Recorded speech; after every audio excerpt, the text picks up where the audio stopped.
Hello বন্ধুরা, welcome to my channel. তো দেখতে পাচ্ছ আজকে আমি রান্না করেছি শীষ পালংয়ের চচ্চড়ি মাছের তেল দিয়ে। তো শীষ পালংগুলো দেখে নাও, এগুলোকে এখন ধোবো, ধুয়ে ভালো করে কেটে নেবো। আর শাক সবসময় না ধুয়ে কাটলে ভালো হয়। তো শীষ পালংগুলো এখন খেতে না খুব ভালো লাগে, আলু বেগুন দিয়ে বড়ি দিয়েও খুব ভালো লাগে। তো আজকে মাছের তেল দিয়ে আমি শীষ পালংয়ের চচ্চড়িটা করবো। তো চলো আমার রান্নাটা পুরো কীভাবে করি দেখে নাও। শীষ পালং কেটে নিয়েছি, কেটে না লবণ দিয়ে একটু ভাপ দিয়ে নিচ্ছি, কারণ হলো শাক সবজি যত ভাপ দিয়ে নিয়ে যায় ততই ভালো। আর এদিকে সবজিগুলোকে দেখে নাও, বেগুন, কুমড়ো, গাজর আর আলু আর গাছ পেঁয়াজ কয়েকটা ছিল দিয়েছি। গাছ পেঁয়াজ দিয়েছি কারণ হলো মাছের তেল আছে জন্য, তেল দিয়ে রান্না করবো তো, জন্য পেঁয়াজটা খুব খাটে, ওর জন্যই দিলাম। আর এদিকে ভাপটা আমার হয়ে গেছে, যেটা শীষ পালংটা গরম জলে দিয়েছিলাম সেটা হয়ে গেছে, সেটাকে নামিয়ে রেখেছি, জল ঝরিয়ে রাখবো।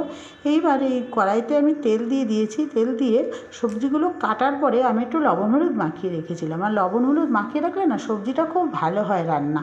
তারপরে এগুলোকে আমি একটু ভেজে নেব।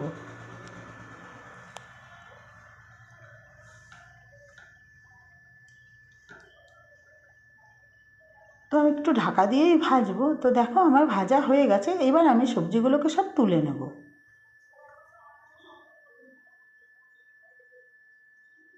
দেখো তুলে নিয়েছি। এইবার কড়াইয়ের মধ্যে মাছের তেল দিয়ে দিয়েছি। মাছের তেলও ভাজা হয়ে যাচ্ছে, কারণ মাছের তেলটা তো আগে ভেজে নিতে হবে না, নাহলে আঁশটেনে গন্ধ ছাড়বে।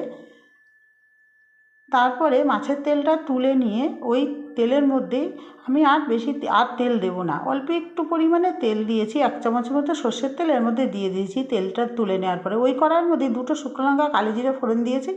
আর এই যে সবজিগুলো ফ্রাই করে রেখেছিলাম সেগুলো এর মধ্যে দিয়ে নাড়াচাড়া করছি। আর কেন বলো তো আর তেল দিলাম না, এমনি মাছের তেলের মধ্যে অতটা তেল, তো আর তেলটা বেশি দিলাম না।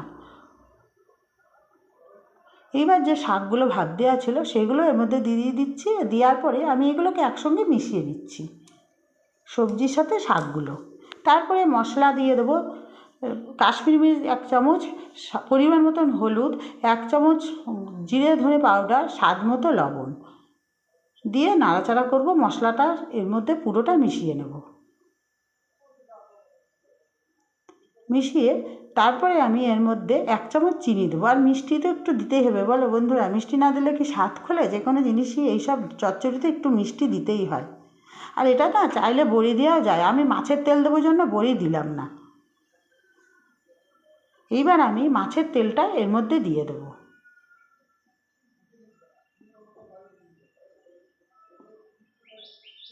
তো এতটা মাছের তেল জন্য আমি এর মধ্যে আর এক্সট্রা বেশি তেল আমি তখন দেইনি। তো দিয়ে এবার ভালো করে নাড়াচাড়া করে নিচ্ছি, করে একটু ঢাকা দিয়েই করব, আমি আর কোনো জল এর মধ্যে দেবো না।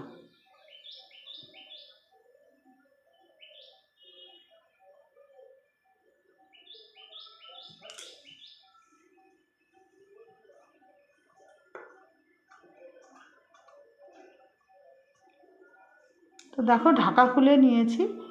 2-3 মিনিট পর্যন্ত আমি ঢাকা দিয়ে রেখেছিলাম, তারপরে ঢাকা খুলে নিয়েছি, সেদ্ধও হয়ে গেছে, কত সুন্দর রান্নাটা হয়ে গেছে। ঠিক আছে।